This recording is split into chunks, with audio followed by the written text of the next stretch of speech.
All right, if you're looking for your first electric skateboard, maybe an electric skateboard for somebody in your family so they could come join you, or even an extra board for a backup, or if you have AT boards and you want a street setup, I got one for you to look at today. It's from VEYMAX and it's called the Cejour.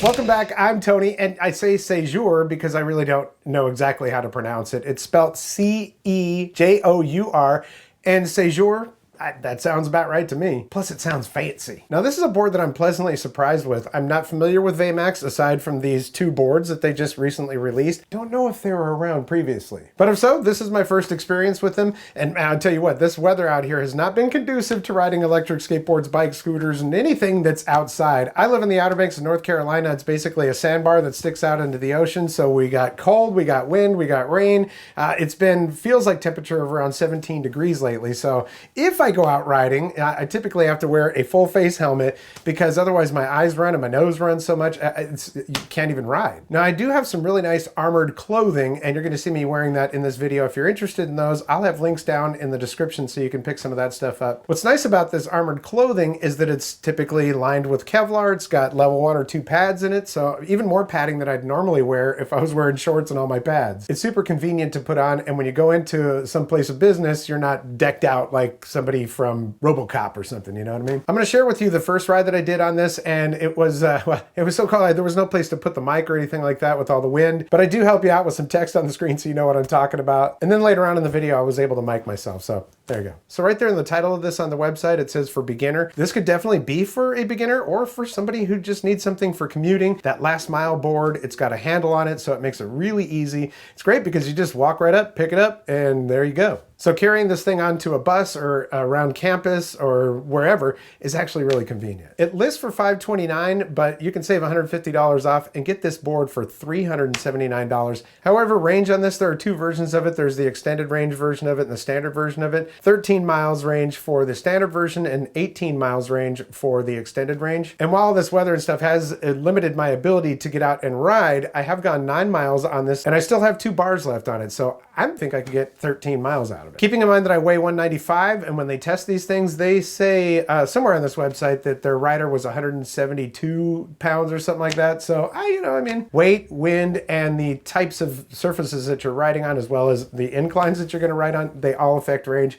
I'd say that they're pretty accurate with that. They say 28 miles per hour fastest in its class, and I would agree. I got 28 miles per hour, no problem, even 30 miles per hour on a straightaway. They have fast shipping, they have local warehousing and forwarding, and a 9-month warranty, which that is more warranty than you're gonna see on most of these boards. You're lucky if you get 90 days, if not 6 months, but that's pretty good. 9 months. It does come with tail lights, but the tail lights are not installed and they're not wired into the board. They're, accessory tail lights. Super easy to install. You just remove the nuts from the truck bolts, slide them on there, put your nuts back on there, and you're good to go. They say for the US, local delivery, 2 to 5 business days, and that is how fast I got mine. Not to mention their shipping is free. Here's the specs and graphic presentation, 13 to 18 miles, depending on which version you get. 28 miles per hour, LiFOC 8.0 ESC. It's got dual 550 watt hub motors, travel friendly, 45-degree truck, up to 30% hill grade, and we will do a hill test here in a minute. Battery capacity on this is 288 watt hours, 18650 25P for Cejour version, and 21740Ts for the Cejour ER version. Little asterisk down here, like I said earlier, the range can be affected by several factors like rider weight, incline, and rider's levels, etc. So if you're running this thing on 4-speed or pro mode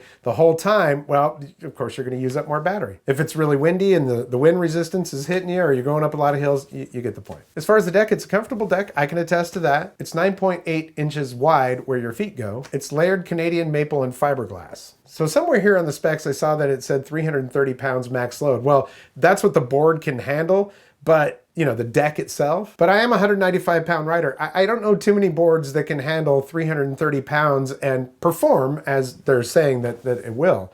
You might do that with a carbon fiber 4-wheel drive all-terrain board. The trucks are 7.5 inches wide, and the bushings are 92A. I will tell you that this is a very comfortable ride. I'm not a young dude, so a nice, comfortable ride That's good for me. The concave on the board is not extreme, but it's just enough to make your feet feel locked in, and I feel very comfortable on this. My feet just drop right where I want them to, and it's a little bit wider at that point, and everything is really, it's easy to turn this board. It's a very comfortable ride. Real quickly, I do want to mention though, it says right there for beginners. Well, while this would be good for beginners if you're on first or second gear, because maximum speed on second gear I think is 15 miles per hour, which we'll see here in just a minute. But when you get into 3 and 4, this thing has a lot of power, so it's a very powerful board for its category and especially for the price at $379. So let's do a lightning unboxing. It's like 1 minute. Then we'll do the first ride, talk about the speeds and stuff like that. And I've ridden this board a total of 3 days, so we're going to add some of that other footage in there, give you all my final impressions. So let's do it.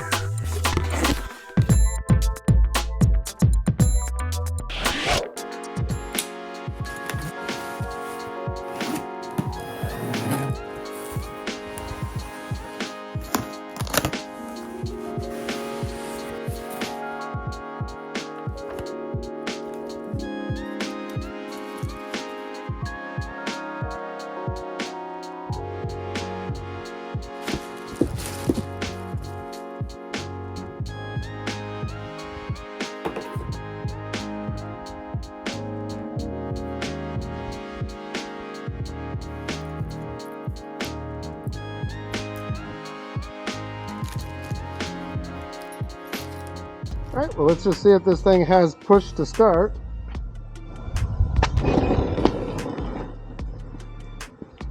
And there we go. Board is all connected and ready to go.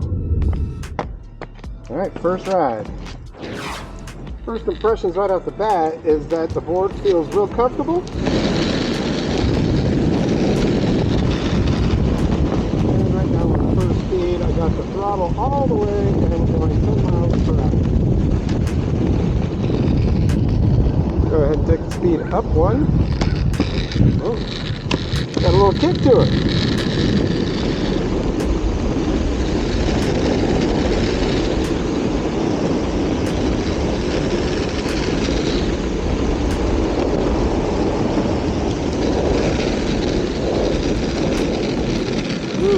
All right, and as soon as I put this thing into second speed, it has kicked. Max speed on that.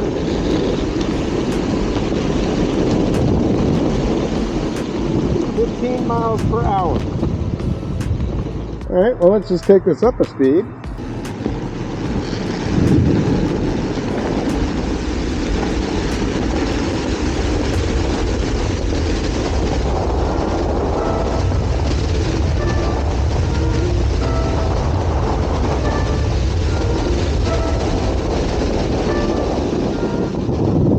Shabby. That got up to 26 miles per hour and I wasn't at the end of the throttle. I just knew there was speed bumps coming up. And really, 20-25 is about as much as I go, you know what I mean? I just went over this speed bump at a slower speed. And I'm going to do the same thing again here because...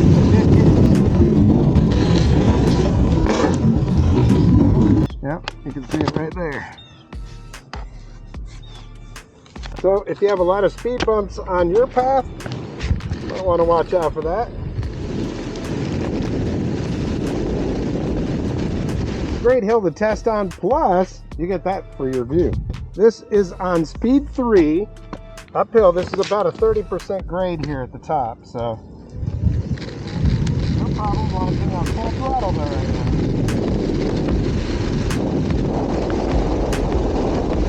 Here's where it gets steeper.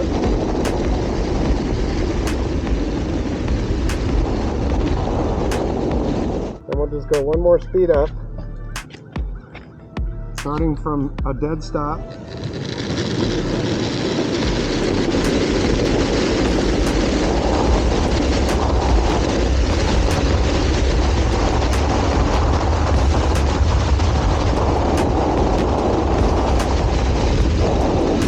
got up to 30 miles per hour there, and a lot quicker than on third speed. So yeah, there we go.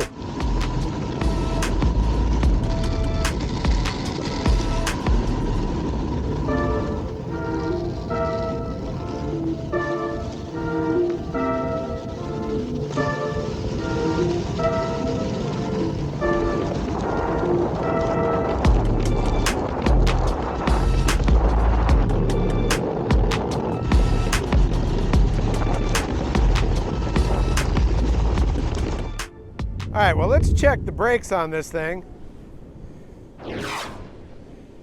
20 miles per hour. Nice. Pretty smooth, so I'm pretty happy with the brakes. Gotta say, this thing is a really comfortable ride. Got a little bit of flex to it. The wheels are grippy.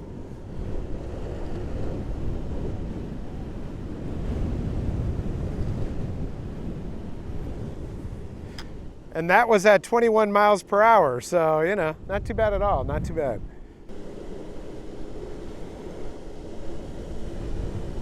Now, one thing that's really good about hub boards is that you can actually kick push it just like a regular skateboard. Pardon the tears in my eyes right now, but yeah, you can just push it like a regular skateboard. So if you had to get home from somewhere, I mean, it's not ideal to push this thing because they're heavy, they got batteries on them and all that stuff, but let's check the free roll on this.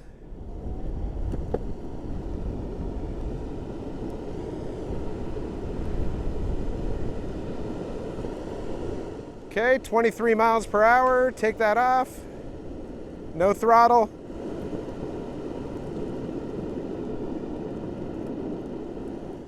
That is a pretty long free roll right there.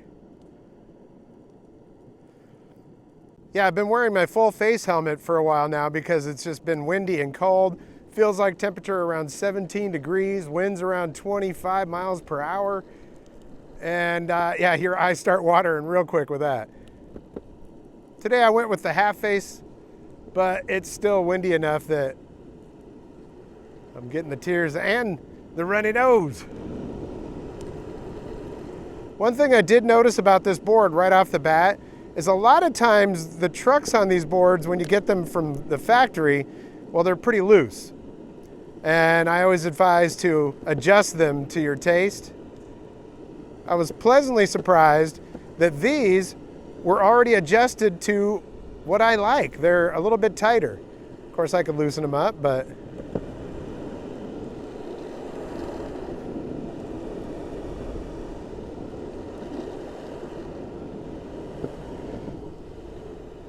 they carve perfectly fine for me.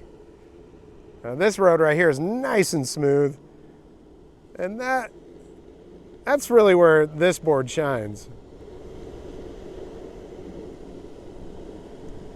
So with the feature set and the looks of this board, including the handle that's right in the middle of it, I would say the one that most closely resembles it is the Meepo, I guess the Meepo V5 or Meepo 5.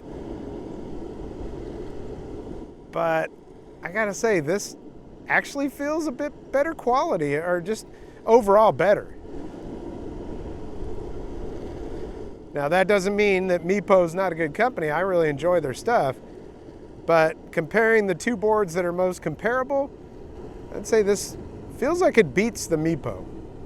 So yeah, $379, that is one of the least expensive boards that has this type of ability. I really like what they've done with their ESC box. The ESC, it's got some nice cooling fins and everything else, so that's nice, but the battery box, a little bit bulky. It does hinder your clearance a little bit. Not a whole lot you can do about that, but maybe put some bigger wheels on it, maybe put some cloud wheels or something on there, it might help. But the speed bump that I went over in that video is not the tallest of speed bumps, and I definitely hit the battery enclosure on that. So, you know, again, this is a board that I would recommend for that last mile, for commuting, for college, or just for going to have fun when you want to ride a street board or something like that. Just keep in mind, clearance. The handle is nice to have. It makes it really easy to just pick that thing up for any kind of commute or anything like that. And one thing I didn't do is show you the remote, so let's go ahead and do that. It's not the most fancy of remotes, but it does have a display on it. It has different levels for braking and for power, and has all of your information right there on the display. And one other little bonus thing, you've got a bumper on the front and the back, and it's mounted underneath the truck. Now, back when I got my first electric skateboard, it was a Posway board, and I think it was more expensive than this one is, and nowhere near it in the specs. Then again, that was a few years ago, and companies stepped up since then. I keep going back to that price of $379, but I mean, it's going to be difficult to find a board that's spec'd out like this, that performs like this, for less than that. So I don't know exactly if VEYMAX is a brand new company, if they're people from other companies that have formed this company.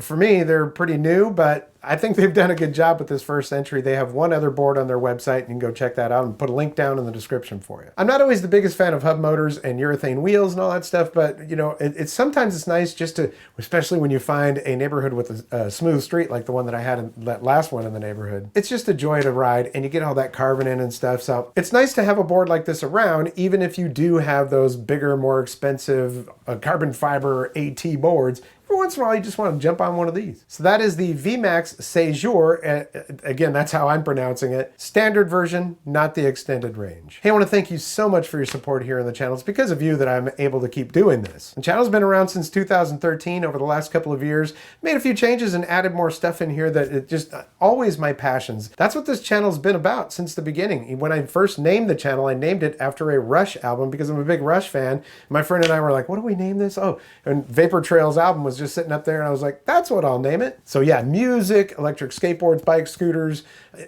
anything that's my passion, I'm gonna be putting it here on the channel, and I really appreciate you watching. If you like what you see, hit the thumbs up. If you haven't subscribed yet, there's a red subscribe button down there and notification bell. If you click both of those, you'll get notifications when I upload new videos. There's also a thanks button down below this video if you're so inclined and want to toss a couple bucks my way. This channel, it's not inexpensive to run it, so anything helps. Well, that's gonna do it for this episode. We'll catch you next time on the Vapor Trail channel.